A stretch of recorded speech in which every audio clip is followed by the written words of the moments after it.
Hey everyone, I'm Case Aiken, and alright, I'll talk about the 2024 Druid and compare it with their remaining subclasses from 2014 that weren't updated. I was holding off a bit because this is one of the more radically changed classes in 2024 D&D, and I didn't feel that comfortable with the class beforehand, but here we go. Part of my reluctance is due to my introduction to the class, World of Warcraft, where their niche was shapeshifting into different combat forms.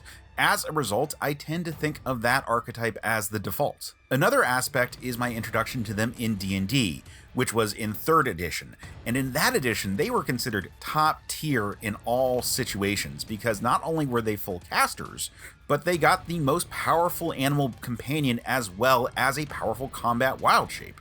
They were beasts. Now, in 5e, Druids don't get an animal companion, at least not until Tasha's gave them the ability to summon a familiar, and the combat aspect of Wild Shape is locked behind one subclass, and this was amplified in the 2024 revision.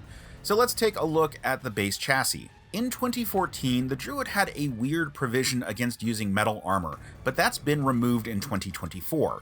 Now the Druid by default has light armor proficiency to go with a d8 hit die on a 9th level caster. This pairs with unimpressive skills and saving throws to produce a fairly sturdy caster. Now, much like the Cleric, the Druid now gets a choice at level 1 if they want armor and weapons or better spellcasting and skills. In this case, it's the choice of Warden with its medium armor, or Magician with Wisdom to Arcana and Nature and a bonus cantrip. This is all to make up for their subclass being pushed from 2nd level to 3rd level, much as which happened with all the other classes in the game. On that note, Wild Shape is different too. Previously the Druid had some parameters, but now they have a limited number of forms known. These forms, however, are just for utility unless you're a Moon Druid. On that note, let's talk subclasses. The Druid launched in 2014 with a paltry 2 subclasses, the Circle of the Moon and the Circle of the Land, and frankly they might as well have published just the Circle of the Moon because the Circle of the Land was a real dud in 2014. However, that's all changed in 2024. To match up with where all the other classes were in 2024, Druids now have a whopping 4 subclasses in the 2024 Player's Handbook, 3 of which are updates and 1 is brand new, not to mention the various subclasses from 5e that haven't been updated. And y'all, these Player's Handbook classes are winners. Check it. Druids get their subclass features at 3rd level, 6th, 10th, and 14th. In the 2024 rules, this is an update from where in 2014, again, they got their subclass starting at 2nd level instead of 3rd, meaning that all the subclasses that weren't updated now shift their 1st level to 3rd level. This is a change, but not as extreme as, say, Clerics moving their subclasses from 1st to 3rd level. So let's start with the Circle of the Land, which I described as basically being a Druid without a subclass in 2014. Well, the 2024 Circle of the Land is quite good. For starters, the Terrain ability, which used to be a hard selection when they took the subclass, can now be changed daily. This means what used to be a handful of bonus spells prepared is now a Swiss Army knife of options. Each terrain has some pretty good options, making the choice an active part of your daily preparations. This helps the Druid be a much better spellcaster, and makes this the real caster-focused subclass. They also fixed an issue with the 2014 version, where the Circle of the Land didn't really have a good use for their wild shape, beyond the base utility of the ability. Now they get Land's Aid, which is a nice little AoE damage or healing effect. 6th level gives them Natural Recovery, which is just a bunch of additional spells by way of free castings and regenerated spell slots. Again, really leaning into this being the spellcaster subclass. Level 10 brings Nature's Ward, which is a survivability boost by giving you immunity to the poison condition and resistance to a damage type based on whatever your circle terrain that is selected at the moment. Level 14 is Nature's Sanctuary, which is another use for Wild Shape. In this case, it gives you and your allies partial cover, which amounts to a +2 to your AC inside a 15-foot cube, which you can move with a bonus action. So we are left with a subclass that really emphasizes the spellcasting aspect of the Druid in ways that make it a viable competitor for the Sorcerer or the Wizard. It's quite the glow up from a subclass that my home games just quietly didn't allow in our games because it was so weak. Next up is probably the most archetypal druid, at least in fantasy role-playing games, which is the Circle of the Moon. As I noted before, this is the shapeshifter subclass, and was kind of the default in the 2014 Player's Handbook. Fortunately, more subclasses followed and rounded out the options for the class. Now, in 2014, the Circle of the Moon was kind of broken. At low levels, they were far too strong, but then didn't keep up as the character leveled up. As a result, they also got a pretty big overhaul in 2024. Now the Circle of the Moon is still focused on wild shape and scales at basically the same rate in terms of what creatures you can turn into, so that bit hasn't changed. But those beast forms have all been rebalanced. Plus, wild shape works differently. It no longer grants a bunch of HP to the shifter. So the Circle of the Moon now grants a bunch of temporary hit points when you transform and a bonus to your AC, independent of the core wild shape feature. And as a result, the Druid remains much more the same character even when shapeshifted into a combat form, rather than a completely different character. This is reinforced by circle spells, a feature that the Circle of the Moon previously did not get. These are a smattering of free preparations, with the big ticket being that they can be cast while in wild shape.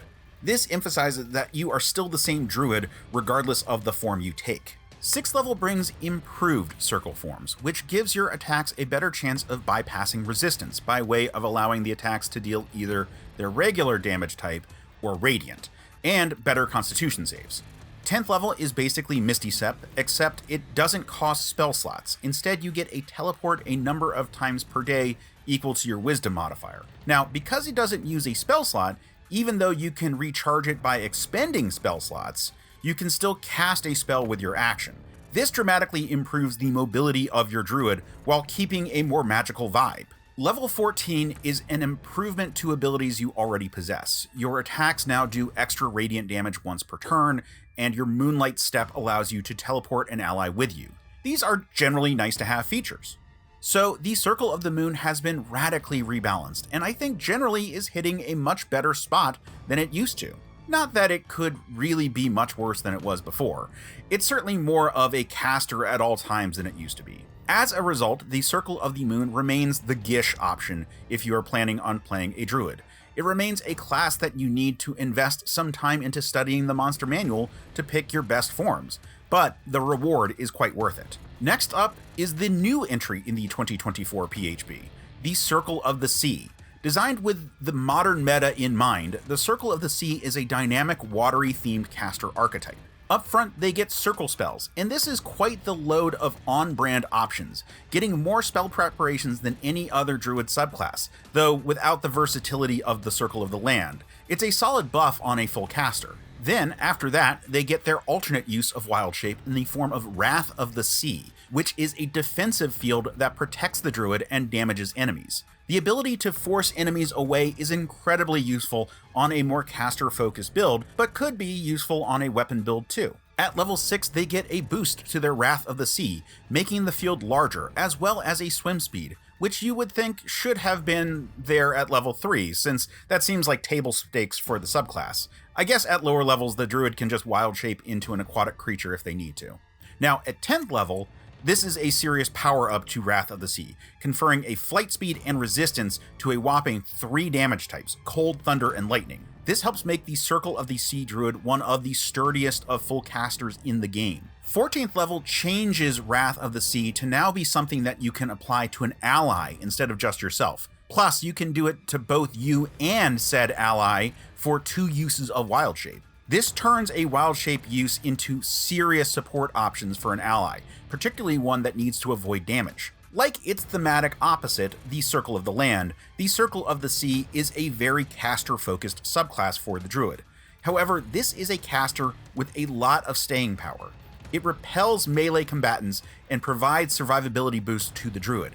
It lacks the versatility of the Land, but between the wealth of spell options and the excellent substitution for Wild Shape, you end up with a caster that can hit hard and take on many kinds of threats without blinking.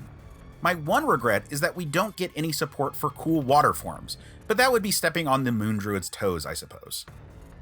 Now, last up for the 2024 Player's Handbook subclasses is the Circle of the Stars.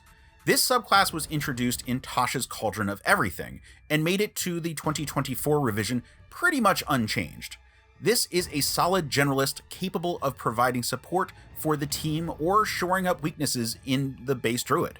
First up, the Stars Druid gets the Starry Map feature, which amounts to the bonus spells that they get as part of the subclass. And this isn't much. I mean, the spells are good, but it's only Guidance, which is great, and Guiding Bolt, which is also pretty good, as opposed to all of the other subclasses getting full beefier lists.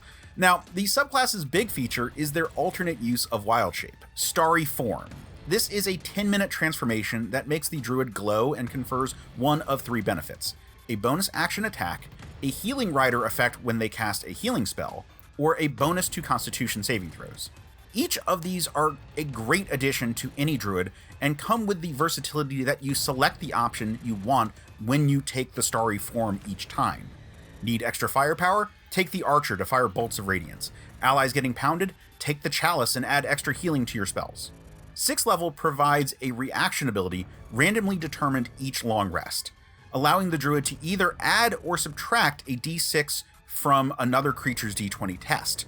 Presumably this doesn't apply to your own d20 test, but it's still an incredible support or debuff ability. 10th level is a big buff to your Starry Form, granting boosts to the attack and healing options while granting a flight speed while in the con saving throw buffing dragon form. What's more, the Druid can now change which Starry Form they're in at the start of each turn, further boosting versatility. 14th level is a huge survivability buff. While in Starry Form, the Druid gains resistance to bludgeoning, piercing, and slashing damage, aka the most frequent damage types in the game. This is huge. It's the kind of buff that other classes get as a capstone. So the Circle of the Stars provides broad power and utility. It doesn't specialize in anything as well as the other Druid subclasses, but this is one Druid that can switch roles as demanded. On that note, this is probably the best Druid to multi-class with. 5 levels of a martial class could make quite the gish. Ranger 5, Circle of the Stars, Druid 15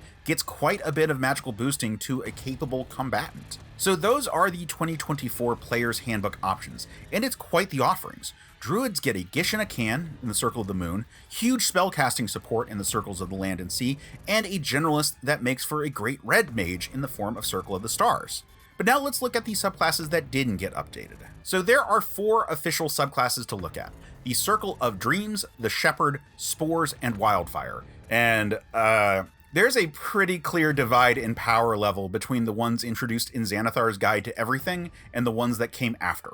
The older ones are clearly operating on a different playbook. So looking at the Circle of Dreams, the first thing that stands out is there's no supplemental to the Druid spellcasting, such as with all of the 2024 subclasses. There are no circle spells and no other bonuses. They'd get exactly 1 feature when the subclass kicks in. Now, that 1 feature is not bad. Balm of the Summer Court is a pool of healing dice equal to their Druid level. They can be spent as a bonus action to heal and provide temporary HP to an ally. It's basically a slightly buffed version of the very similar feature that Celestial Warlocks get. So this right here marks that the Circle of Dreaming as a healing-focused Druid. However, while it is a nice healing ability, it does not match up to anything that the 2024 Druids are getting at this level. For one thing, they don't get an alternate use of Wild Shape here, nor do they get anything else. Thus, playing a Circle of Dreams Druid at 3rd level in the new revision is going to feel pretty lackluster. A list of circle spells would go a long way here to amend that, however. Does it get better at high levels? Well, at level 6, the Circle of Dreams gets a protective ability while taking short or long rests, concealing the party in darkness and giving them bonuses to their scouting abilities. So no, it doesn't. Look, the Circle of Dreams being able to rest more easily is incredibly on brand for the theme of the subclass, but it amounts to a ribbon most of the time. And that's it at 6th level. 10th level is a good ability, but not great, and not good enough to make a big difference in the subclass. They get what amounts to a longer range Misty Step that they can use on themselves or an ally a number of times per day equal to their Wisdom modifier. This is incredibly welcome on a Druid, but it's not saving this subclass. Finally, at 14th level, they get a little additional spellcasting, letting them cast Dream, Scrying, or Teleportation Circle without expending a spell slot, but only one and only once. These are obviously extremely thematic to the subclass, and Teleportation Circle in particular is interesting because it allows the party to travel to the location of their last long rest, which is not how that spell normally works. This makes the spell way easier to use to get out of troublesome situations and is a very cool feature. The Circle of Dreams has an interesting theme and a few very good features, but it is underpowered. It would heavily benefit from an expanded spell list and a stronger level 6 feature. It would be disappointing to play when compared with the revised subclasses, but that said, at least it's not broken. Oh, that brings us to the Circle of the Shepherd. Unlike the Circle of Dreams, I rather like the subclass, and I think it did its job pretty well. Unfortunately, the changes to spells in 2024 have made almost all of its features no longer work. Okay, well that's probably a bit harsh. Just the biggest features don't work anymore. At 3rd level, originally 2nd, the Circle of the Shepherd gets the ability to speak with animals. It's a nice ribbon. They also get the ability to summon one of 3 spirits, each with a decent rider effect. The Bear Spirit provides a smattering of temp HP and a boost to strength checks. The Hawk Spirit grants advantage on attack rolls and perception checks. And the Unicorn Spirit also boosts perception, but more importantly increases the power of healing spells.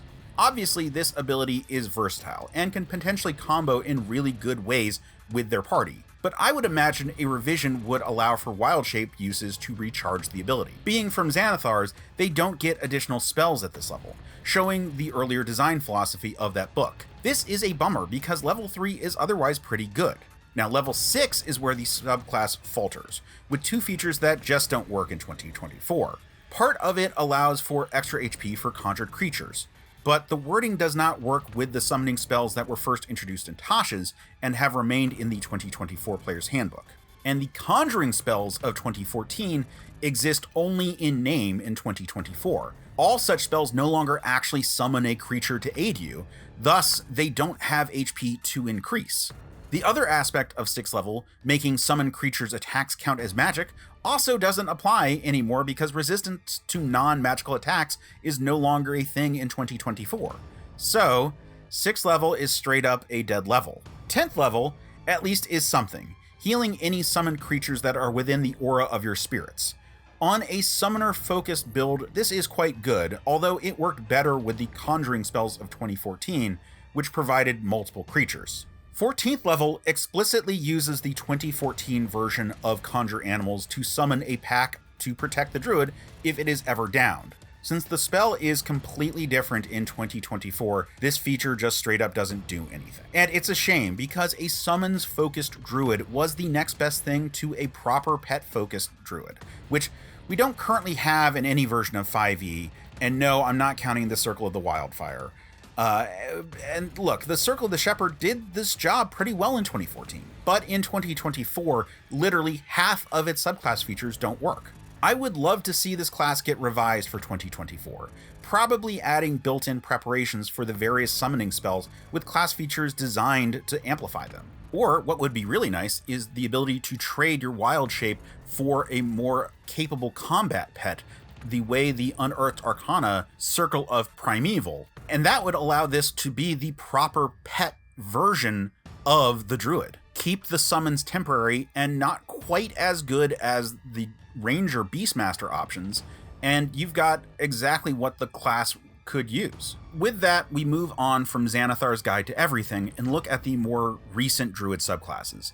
And these are more in line with the modern design language used in the 2024 Player's Handbook. So, hailing from the Guildmaster's Guide to Ravnica, and then republished in Tasha's Cauldron of Everything, the Circle of Spores provides a fungal-themed druid. First up, Wonder of Wonders, they get circle spells. This is several on-brand options that amplify the druid's spellcasting powers. Then they get Halo of Spores, which is a fairly weak ability to deal damage as a reaction. Finally, they get the ability to spend wild shapes to give them bonus weapon damage and an empowered version of the aforementioned Halo of Spores, maintained by a buffer of temporary HP that scales with your Druid level. Now, in 2014, the Druid was not in a particularly good place to engage in martial combat, but with the Warden option and laxer rules on armor wearing, this is a much more exciting option than before. At 6th level, it gains the ability to make a reaction to raise the dead as a fungal zombie, and that is fucking rad. The zombies are pretty weak, but the opportunity cost is extremely small, and they get to do it wisdom number of times per day. 10th level lets you use your Halo of Spores as an AoE ranged ability. It's not particularly strong because Halo of Spores is not particularly strong, but it does support a character that has shifted more into ranged combat. 14th level is immunity to a whole bunch of status conditions, as well as forcing critical hits to be treated as regular hits. It's a good bundle of resistances on what is clearly meant to be more of a frontline druid. So the Circle of Spores is a druid that I rather like, but has some mechanical issues that could be tightened up if it were revised for 2024. The symbiotic entity transformation is too easy to lose and has too steep an action economy requirement as it currently is. However, if that were made to be a bonus action and have it not be dissipated by the loss of the temporary HP, then we'd be in pretty good shape. And honestly, this is a druid that clearly is way more in step with what we see in the 2024 Player's Handbook. It's not the best, and I would say it's probably worse than any of the subclasses in the 2024 Player's Handbook, but it isn't nearly as far off as something like the Circle of Dreams.